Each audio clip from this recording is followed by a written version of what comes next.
Every time I wake up my phone, I can see this text on my lock screen. Weathers, reminders, suggestions. And honestly, I find it totally unnecessary and distracting. This is called Samsung Now Brief, and today I will show you how to turn it off completely.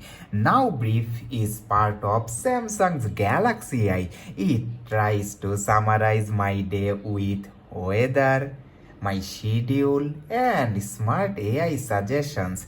Some people may like it, but I don't. So let me show you how to disable it. This is very easy.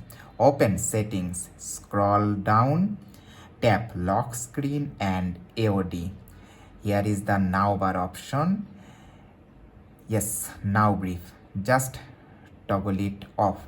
You can also customize it instead of turning it off, but I prefer a clean screen. Let me show you. Okay, much better, simple, clean, and no unnecessary information. Your phone should work for you, not to distract you. If these tips helped you, please like this video and subscribe to Galaxy Station for more Samsung tips like this.